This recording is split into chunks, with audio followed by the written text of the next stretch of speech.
আমার নাম পিটার। আমি ধর্মীয় দর্শনের ছাত্র। আমার প্রশ্ন হলো, কোরআনের টেক্সটুয়াল বিশুদ্ধতার ব্যাপারে প্রথম যখন আবু বকর জায়েদকে নির্দেশ দিলেন পাতাগুলো একত্রিত করতে, তিনি করেছিলেন।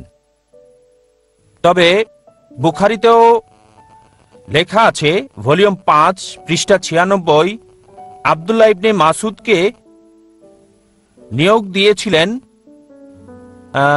মোহাম্মদ, তিনি পুস্তক আকারে করলেন। তারপর সালিম পলাতক দাস, সে একটা বই সংগ্রহ করলো। আর উবাই ইবনু কাব প্রধান পাঠকারী। মুহাম্মদ বলেছেন, অনেক লোকই রয়েছে যারা নিজেরা কোরআন সংকলন করেছিল, তবে উসমান যখন খলিফা হলেন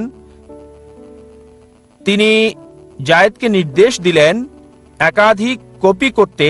7 কপি তৈরি করে পৃথিবীর বিভিন্ন অঞ্চলে প্রেরণ করেছিল, আর পূর্বের কপিগুলো পুড়ে ফেলতে বললেন। এখন ওইসব বিখ্যাত কোরআন পড়ুয়ারা কোরআন সংকলন করলেন, আর উসমান সেগুলোকে পুড়ে ফেলতে বললেন। এখানে কোরআনের বিশুদ্ধতার ব্যাপারে কি প্রশ্ন ওঠে না?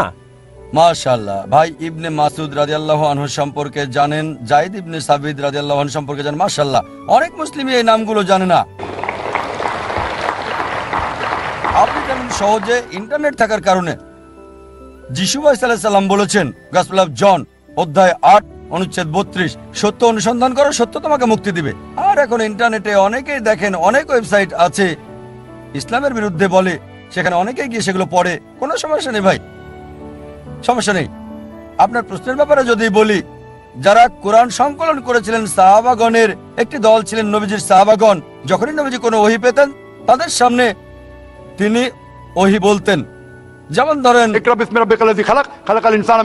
তিনি ওহী পেয়েছেন, আর মাশাআল্লাহ স্মৃতিশক্তি খুবই ভালো ছিল, আল্লাহ দিয়েছেন যাতে মনে রাখতে পারেন। তিনি পুনরাবৃত্তি করতেন আর এগুলো লিখে রাখা হতো।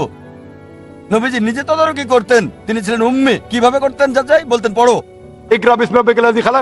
ঠিক আছে, তাই নবীজি নিজে যাচাই করতেন তাঁর জীবদ্দশায় কোরআনের যাই লেখা হতো তা সঠিক ছিল কিনা।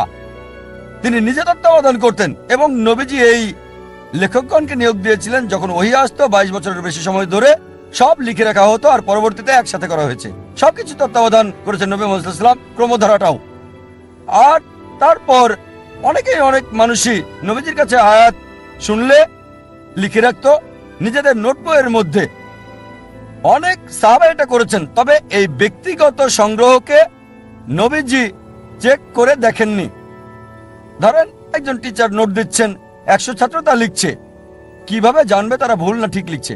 যদিও আমি লেকচার দেই আর কিছু লোক লিখে রাখে অধ্যায় নাম্বার, আয়াত নাম্বার, অধ্যায় নাম্বার, আয়াত নাম্বার দ্রুত লিখে রাখলো, আর যাতা না করে দিলে তারা বলবে, ও জাকির ভাই কথা বলেছেন। কোথায় আমি বলেছি? আমি কি চেক করেছি? তাই হয়েছিল। পরবর্তীতে অনেকগুলো ভার্সন হয়েছিল কোরআনের। ভার্সন মানে লোকজন মনে করেছিল তাদের ব্যক্তিগত নোটটাই হচ্ছে কোরআন। যখনই ইসলামের বিস্তার হতে লাগলো অনেকেই জানতো না যে কোনটা আসল কোরআন। আর সেই সময় সংকলন করা কোরআনের কপি হযরত আবু বকর রাদিয়াল্লাহু আনহুর কাছে ছিল। পরবর্তীতে এই কপি ছিল নবীজির স্ত্রী হযরত হাফসা রাদিয়াল্লাহু আনহার কাছে। উসমান রাদিয়াল্লাহু আনহু সেই কপি নিয়ে একাধিক সংখ্যা করলেন যাতে করে পৃথিবীর বিভিন্ন জায়গায় এই কপি পাঠানো যায়। আর বললেন, এই কপি ছাড়া তোমাদের হাতে যে কপি আছে পুড়িয়ে ফেলো, ভুল সঠিক যাই হোক, কারণ ওইগুলো যাচাই করা হয়নি। লোকজনের হাতে নিজস্ব নোট ছিল।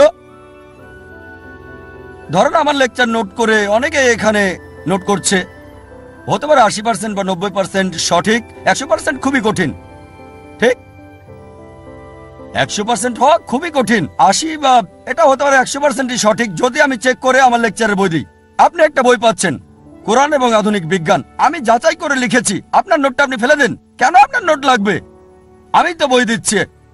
যদিও পুরো লেকচারটা পাচ্ছেন না, লেকচারের অংশটা পাচ্ছেন কোরআন এবং আধুনিক বিজ্ঞান।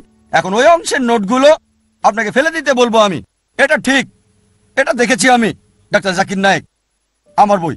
একইভাবে যা নবীজি যাচাই করে রেখে গেছেন, আল্লাহ সুবহানাহু ওয়া তাআলার ওহী, হযরত উসমান রাদিয়াল্লাহু আনহু বললেন অন্য সব কপি পুড়িয়ে ফেলতে। তার মানে এই না যে বিভিন্ন কোরআন ছিল, কোরআন একটাই যা নাজিল হয়েছিল। তবে যখন লোকজন নিজেরা নোট রেখেছিল, তাতে কিছু পার্থক্য ছিল। আর এই কারণেই সেই আসলটার একটা কপি এখন জমা রয়েছে কোপ্তাকি জাদুঘরে ইস্তাম্বুলে। তাই এটাকে যদি চেক করেন আজকের মুসাফ দিয়ে, একই রকম পাবেন, অক্ষরে অক্ষরে শব্দে শব্দে মিল। তাই যদি পরিবর্তন করতে চান আপনারা পারবেন না, কারণ এখন লক্ষ লক্ষ মানুষ আছে যারা কোরআন মুখস্থ করে রেখেছে। আর এখানে দর্শকদের মাঝে অনেকেই মাশাআল্লাহ হাফেজ রয়েছেন, মাশাআল্লাহ তাদের অন্তরে কোরআন রয়েছে। যদি সব কপি পুড়িয়ে ফেলেন, সব হাফেজকে একত্রিত করে আবার আসল কপি শব্দে শব্দে অক্ষরে অক্ষরে মিলে তৈরি করা যাবে। আশা করি উত্তরটা পেয়েছেন।